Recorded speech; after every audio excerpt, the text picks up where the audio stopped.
Vamos avançar na leitura da segunda parte do 8º capítulo da obra O Mistério da Gólgota.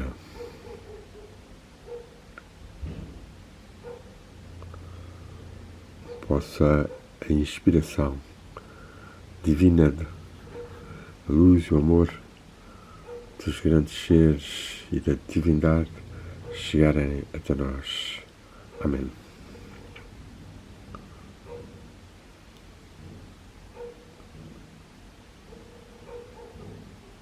Apenas da irradiante palavra primordial vai a palavra do Senhor espalhar-se em todos os países, abre aspas e fecha, e cria em todos os tempos os irradiantes da terra, capazes de trazer àqueles seus irmãos ainda não despertos a luz nas trevas.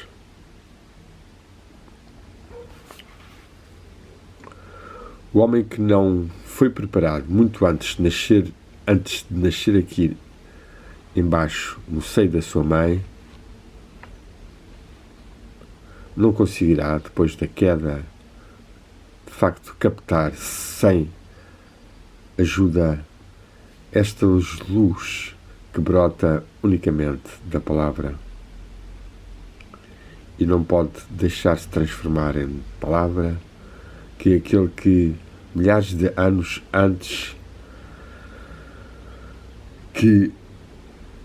a terra não lhe tenha dado o envelope carnal, se carregou-se por um ato livre de vontade do fardo pesado para transportar para um homem terrestre, e que raramente um ser que sofreu a queda no material assume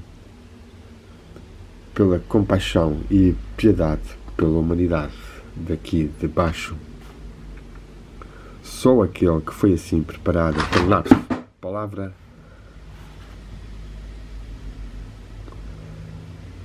tem o direito de ensinar os seus próximos onde é preciso. Em todos os tempos,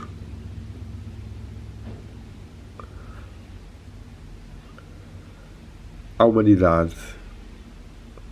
um tal ensinamento autêntico foi dispensado por mestres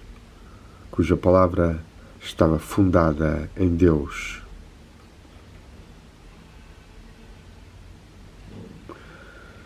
Nenhum ser da Terra, entre todos aqueles que depois de milénios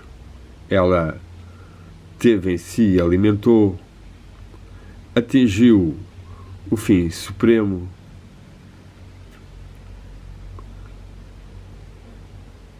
Nenhum chegou a ter a consciência da união com o seu Deus vivo sem a ajuda espiritual daqueles pré-ordenados pela palavra primordial. É só a eles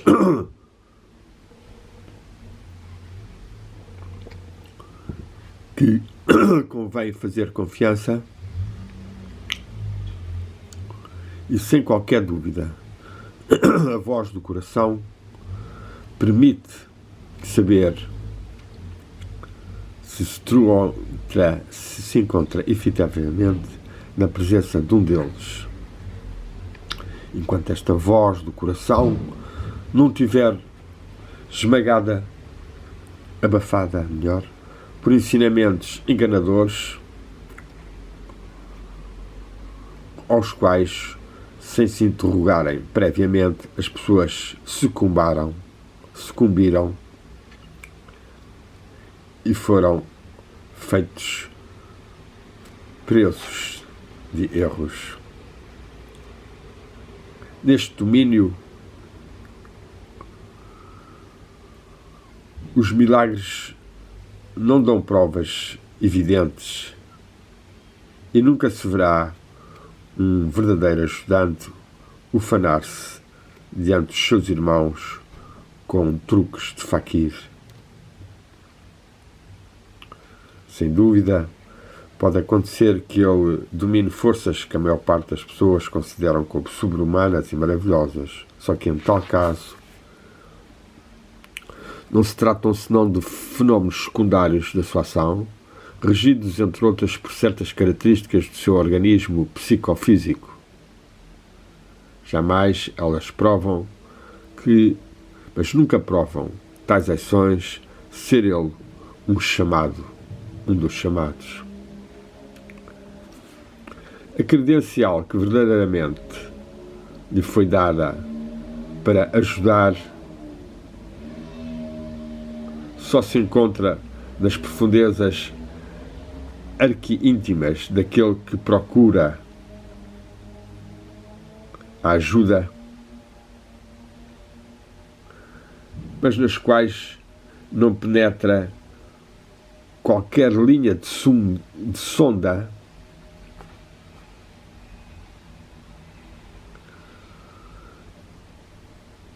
de ideias preconcebidas do intelecto.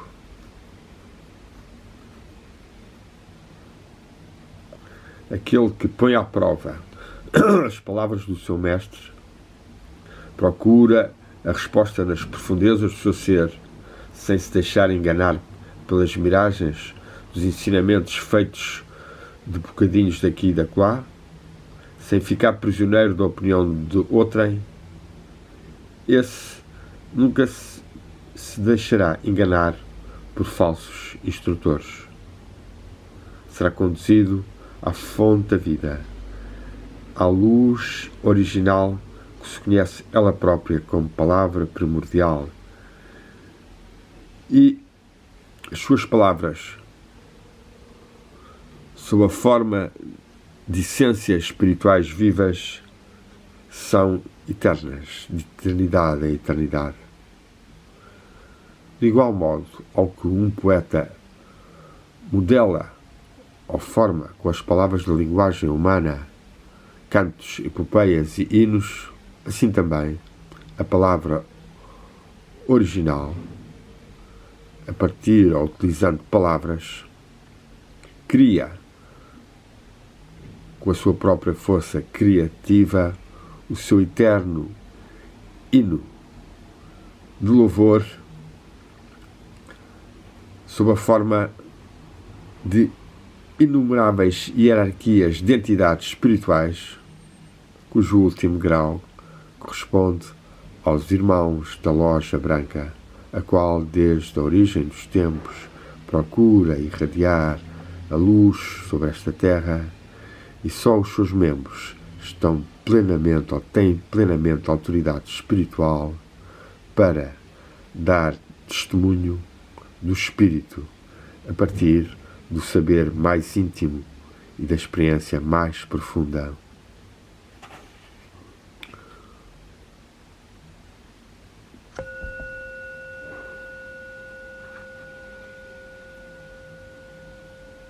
Assim irradiam todos os raios que procuram iluminar a Terra, saídos da palavra que é Deus,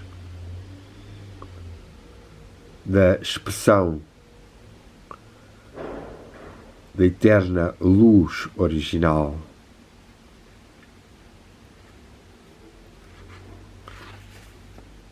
Isto parecerá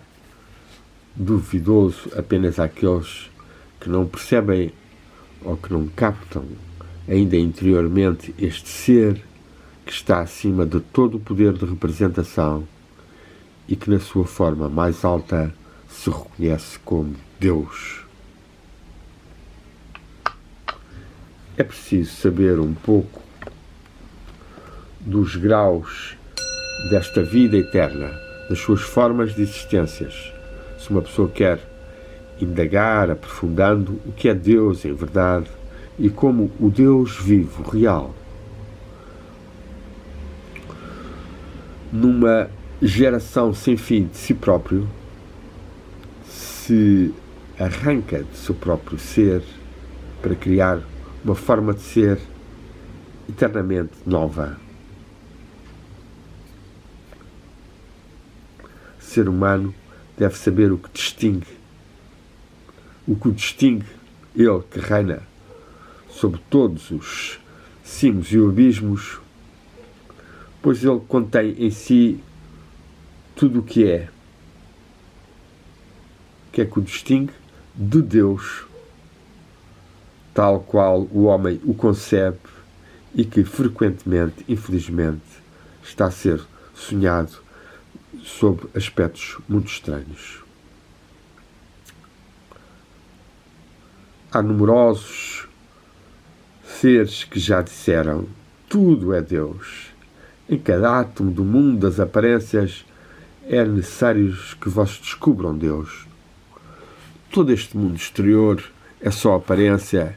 e, na realidade, as coisas não são coisas, mas Deus.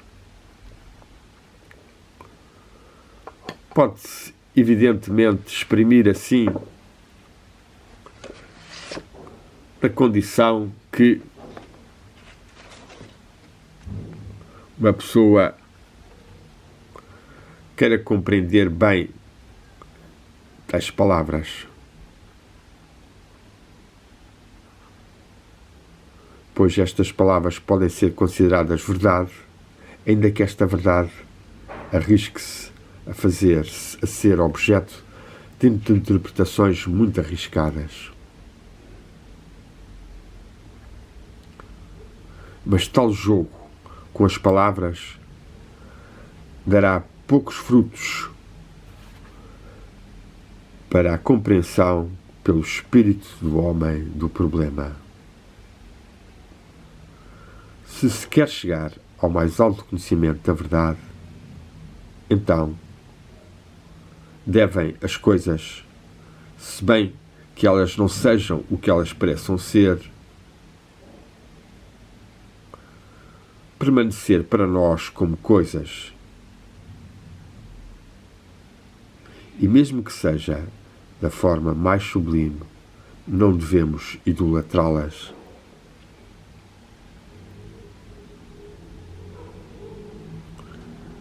Arrisca-se, assim, de se testemunhar um respeito divino a uma forma de representação da vida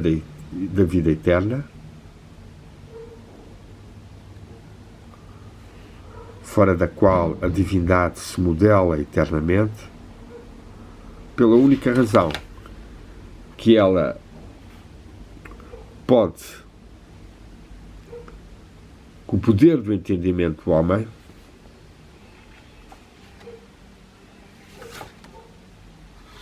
é ultrapassado e podemos nos apegar de tal modo a este nível de visão que se nos torna impossível de reencontrarmos a verdadeira divindade na sua irradiante majestade.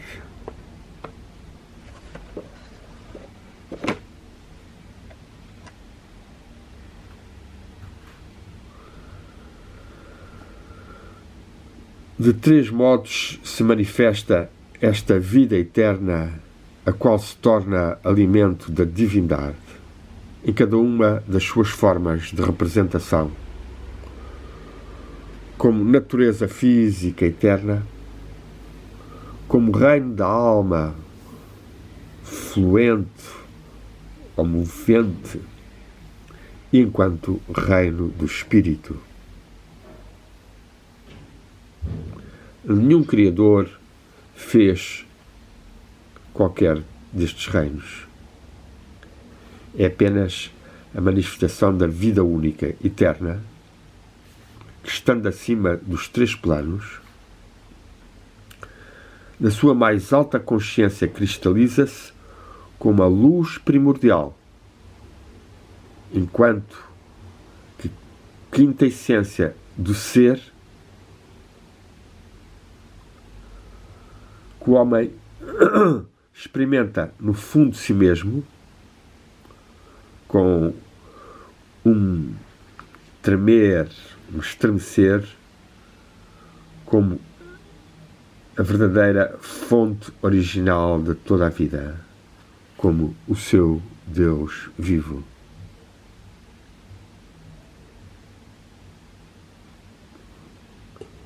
Temos aqui altas representações por palavras dos mais altos níveis do universo, tanto exterior como interior. Vou narrar apelando-nos que será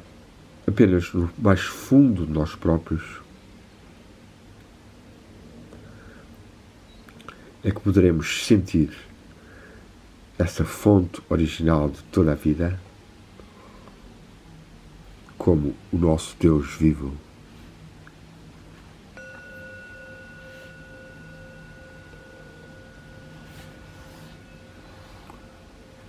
Causa primeira dela própria em todas as suas formas de representação, esta vida eterna só se sente acima de todas as formas, o mais alto realização do seu ser, apesar de que todas elas são da mesma essência que ela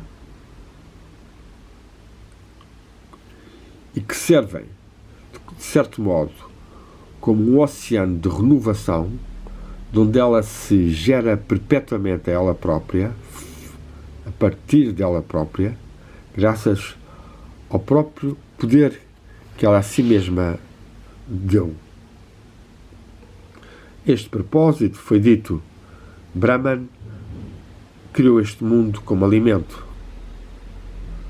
mas não se deve, influenciado por um modo de pensamento esotérico, pensar-se aqui a um escultor ou criador e a sua criação, pois as palavras dos Vedas dizem, para quem sabe, infinitamente mais. Elas desvelam a realidade nas suas profundezas abismais, desvendam-lhe a lei inerente da autocriação de Brahman, da autogeração de Brahman, a essência do ser um e absoluto, que é por si mesmo vida eterna e que serve de alimento às suas formas de representação, ao mar alto e abrangente, ao mais alto e abrangente autoconhecimento como divindade.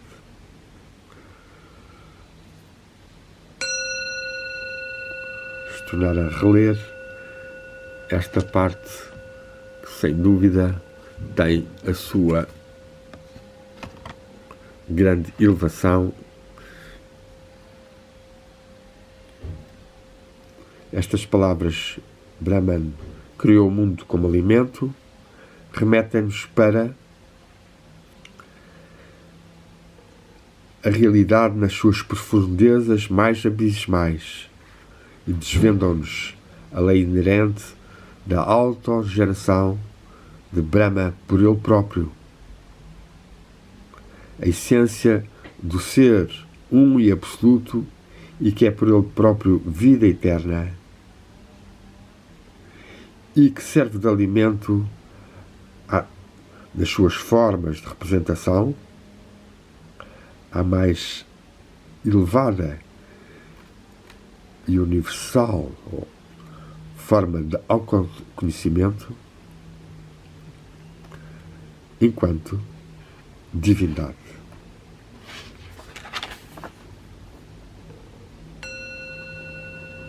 Eternamente em fecundidade criativa agem as forças inerentes às formas de representação da vida eterna enquanto natureza física universal, modelando as formas e destruindo outras para criar uma nova forma.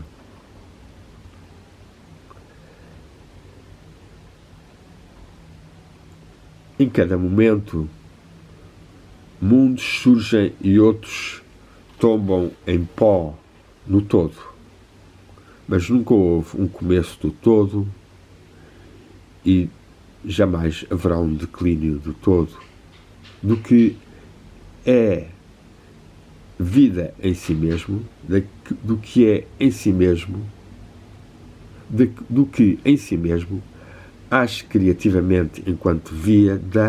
e que inclui o crescer e o declinar dos mundos eternamente. Tal como existe nesta manifestação da vida eterna centros de força, entidades de força que não se revelam à procura do espírito humano através de qualquer microscópio ou qualquer outro instrumento, por mais aperfeiçoado que seja, assim também há portadores invisíveis, agentes invisíveis da mais alta inteligência, cujas faculdades ultrapassam tudo em força a mais poderosa capacidade de pensamento humano, tal como a força de um filósofo do nível de Spinoza ou de Kant ultrapassa a de um ser da África que vive na floresta virgem.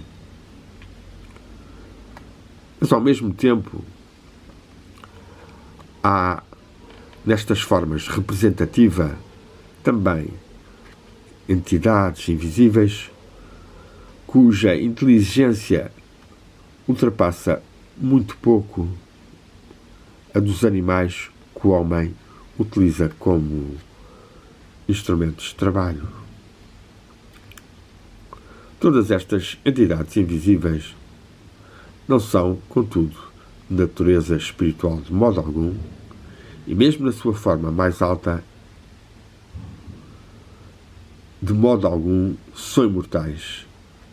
se bem que a duração da sua vida individual possa atingir milhares de anos.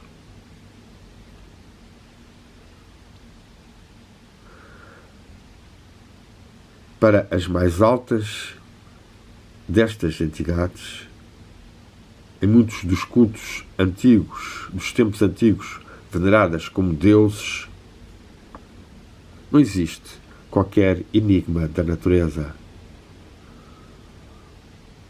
Tudo o que visível ou invisível constitui ou determina a forma de representação física da vida eterna é desconhecido, no mínimo detalhe, destas entidades que são completamente intelecto. Mas tudo o que se estende para cima desta forma de representação, o reino infinito da alma movente ou fluente e o reino do espírito, é para elas apenas um nada absoluto. Elas não conhecem divindade, desprezam os esforços intelectuais do ser humano que tendem a provar a existência de eu, pois elas sabem que para o intelecto não existe efetivamente qualquer Deus. É à influência delas que se deve atribuir toda a excessiva valorização do pensamento humano, cada hipertrofia do intelecto na humanidade. Sob o plano físico das formas representativas da vida eterna, a vida conhece enquanto natureza física universal, sem se tornar consciente das suas formas de representação mais elevadas, tais como a alma e o espírito.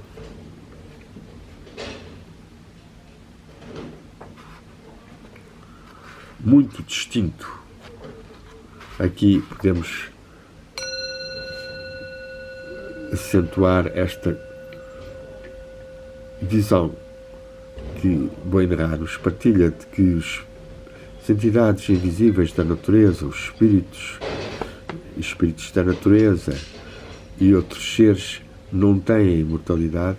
e não têm uma consciência do espírito e do mundo espiritual e apenas valorizam os processos físicos e de uma forma de mente, dando essa influência de que há pensamentos e escolas com o intelecto altamente desenvolvido e que, para cima desse intelecto, há o nada, o vazio. Isso é visível até em escolas filosóficas orientais. Nitidamente distinto desta forma de representação como natureza física universal, separada dela por um abismo inultrapassável,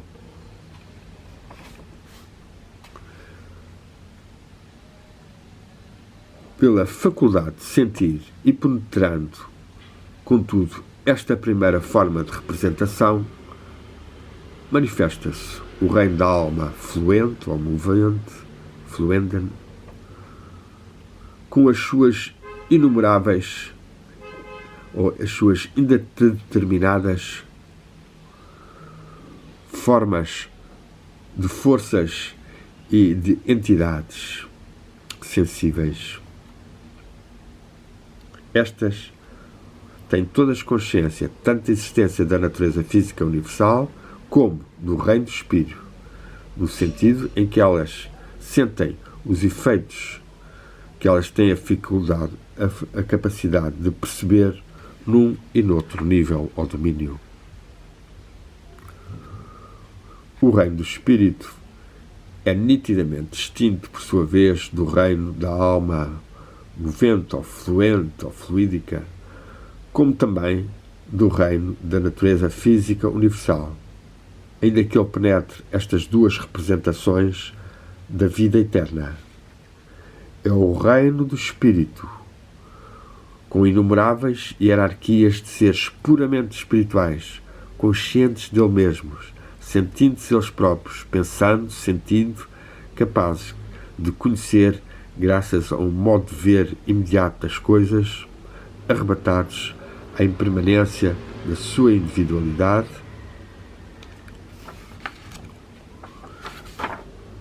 e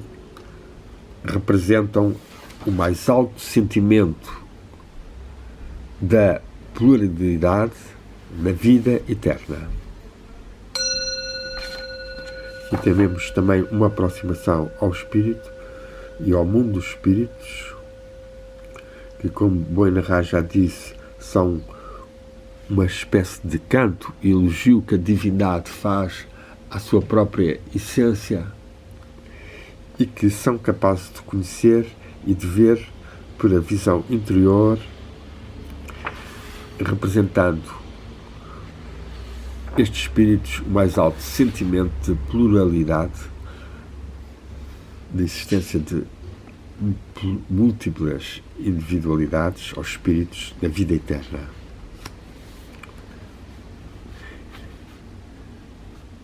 Em inumeráveis sequências de estágios ou graus, elevam-se os círculos de perfeição, uns acima dos outros, até que, para utilizar a linguagem dos seres humanos, o mais alto cimo deste cone de luz torna-se consciente na luz primordial e irradia.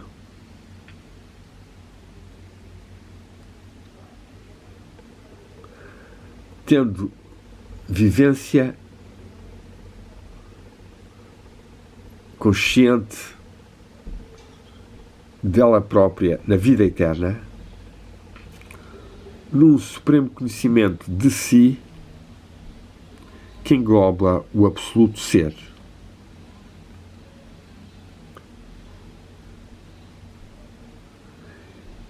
E vive este cimo, este cone, este cimo, vive aí o ser da luz original e torna-se nele a palavra original, ou seja, a expressão de si mesmo, de ser absoluto, interagindo de novo a vida, na vida dos três formas de representação próprias, ou os 3 níveis de formas de representação próprios da vida eterna. Aqui nós chegamos à fonte da vida, a esta fonte que brota eternamente dela própria e deixa eternamente refluir nela o que tinha saído.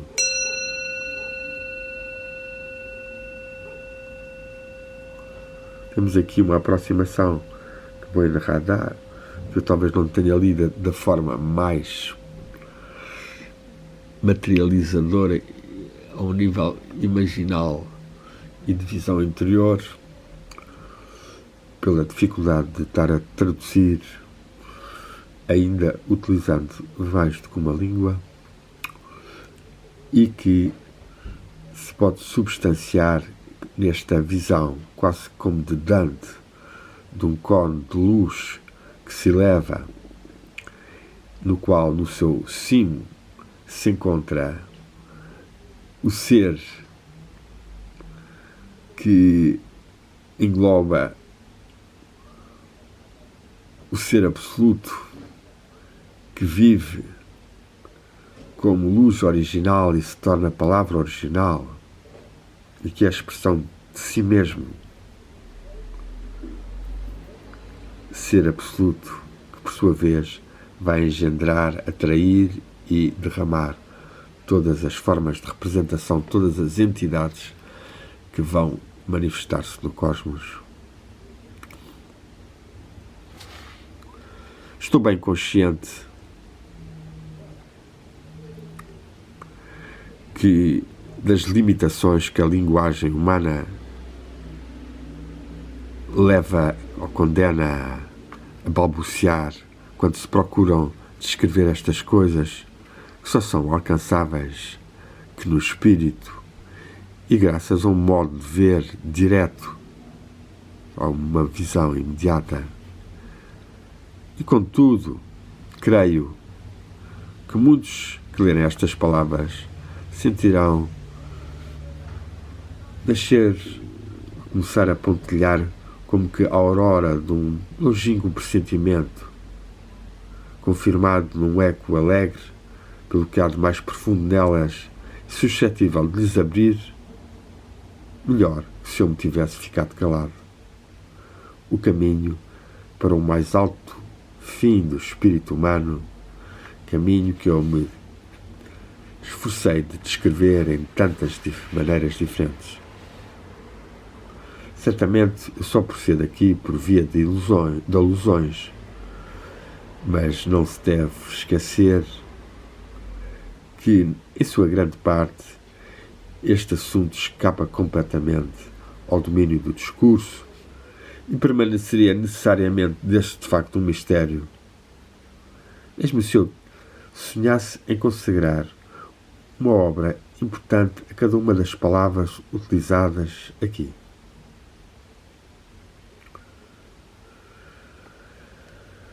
Cheio do mais profundo respeito pela inexprimável grandeza, eu falo aqui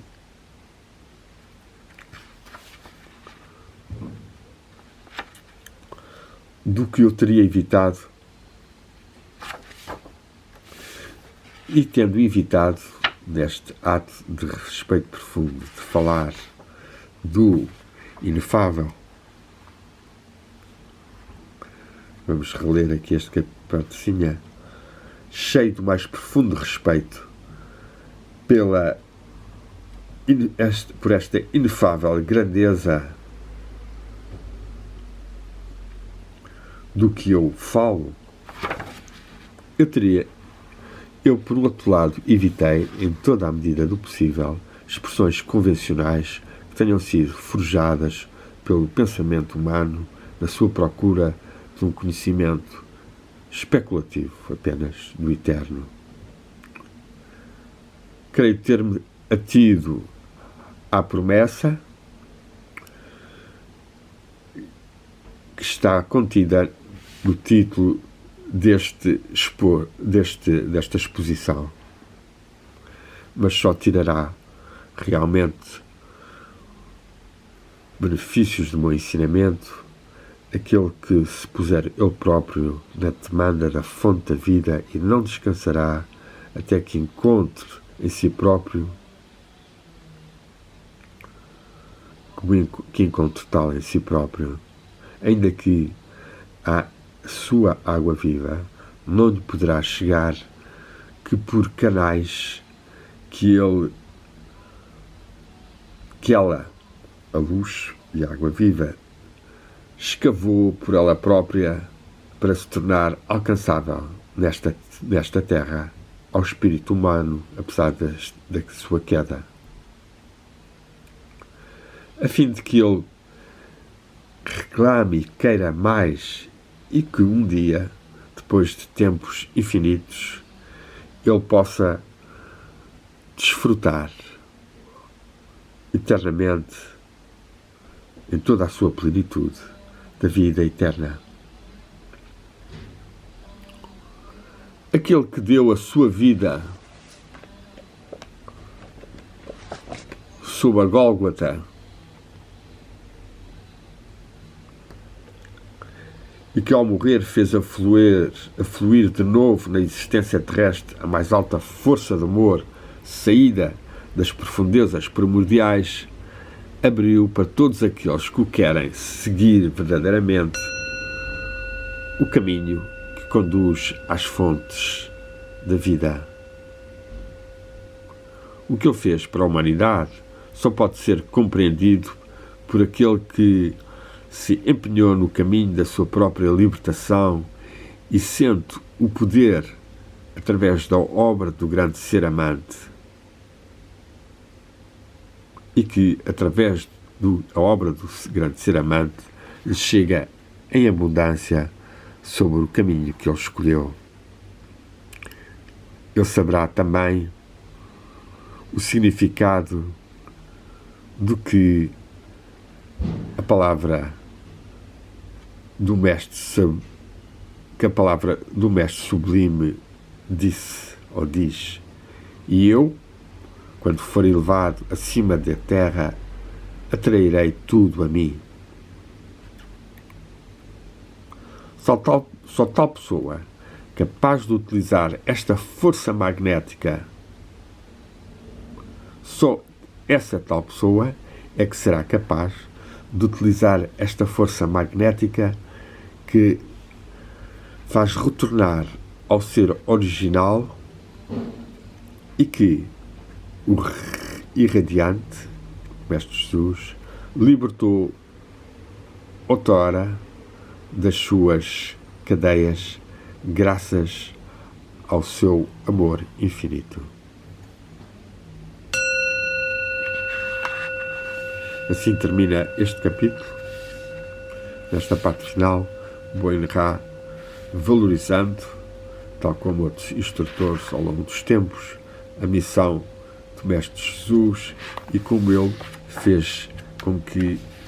as energias mais elevadas do amor chegassem à Terra e rompessem as cadeias que nos mundos invisíveis e mesmo nas concepções humanas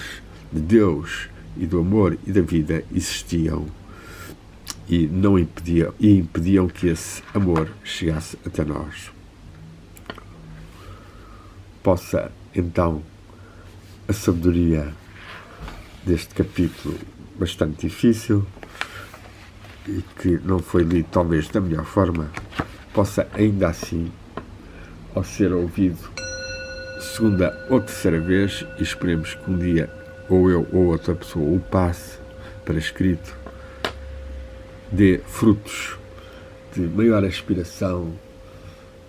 à ligação com a fonte primordial e ao nascimento de Deus vivo em nós.